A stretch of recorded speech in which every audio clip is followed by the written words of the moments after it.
So ayan yung nakuha natin, medyo alas 7 na kasi, so madilim na. Ayan, bale all in all tatlong plastic na tagpa 5 kilo siguro yan. So ganyan yung nakuha natin ngayon. So medyo marami na ring mabibigyan yan kahit papaano, no? At sobrang dilim na. Ayan, hindi nyo na ako makita. Sobrang dilim na, no? So ayan,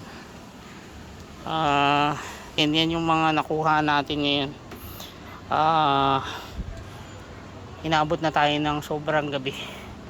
Actually hindi ko na nakuha yung mga nasa dulong dulo, no? Kasi nga una madilim na, hindi ko na siya masyadong makita. At the same time medyo sobrang lalayo na. So yung panungkit kasi natin ay PVC. So once na itinaas natin ng husto ay nababaluktot siya. So although mahaba siya, hindi siya dumidiretso doon sa pinakang tuktok.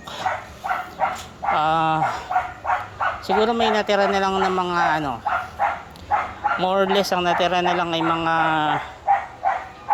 2 to 3 kilos na lang yung natirang pipick upin natin. So ito I think abuto ng mga 15 kilos naman. So probably may mabibigyan din tayo kahit paano ng avocado. Sobrang nakakapagod, no? Kasi dahil nga sobrang nagpawis ako ng husto. At napakainit. So napakadilim na. Mga ngayon 7:20 na. So 7:20 na tayo natapos. Hindi ko na pwedeng anuhan yung mukha ko kasi nga sobrang dilim na. So yun na lang muna. Doon sa mga hihingi, konti na lang naman yung hihingi, no? Sila I don't know kung hihingi pa si Maris at sila Joyce. So siguro mga isang plastic pwede na yan sa kanila. Kaya lang kailangan nilang ipalalamove, no? Kasi parang gusto nila ako pang magpalalamove, hindi ko gagawin yun. Ako na nga nanguha, mamimigay ako tapos gastos ko pang palalamove dyan. May mga nahulog din, no? So yung mga nahulog all in all siguro mga 2 kilos yung nahulog. So abutin din siguro to ng mga close to 20 kilos lahat yung nakuha.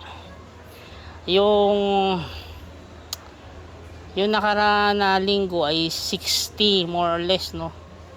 60, tapos yung isa mga 30. So 90 plus itong sabihin natin 20 kilos din to. 110 kilos, no? So medyo konti ngayon. Last year mga around umabot tayo ng 200 plus kilos. Kasi nga malalaki ngayon, maliliit. I think magkaparehas lang sila ng dami. Ang difference lang talaga nila size. Sobrang liliit yung nakuha natin na mga harvest ngayon. So may kukuhanin pa tayong isang peraso doon. Madilim na nga lang.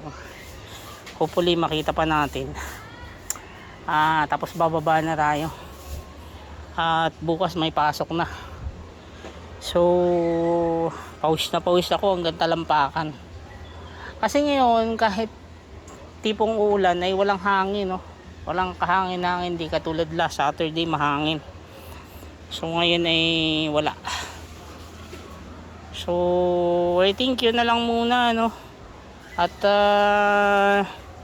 kukuhanin na lang natin yung isang peraso doon, tapos bababa na tayo. At halos wala nang makita, di ba? Ayan, hindi na halos makita yung sa sobrang dilim. At wala na rin pa. Dito sa mga mababa, konti na lang. Siguro mga 10 peraso na lang ang natitira. So, yun na lang muna. Goodbye, goodbye. Thank you ulit sa inyo.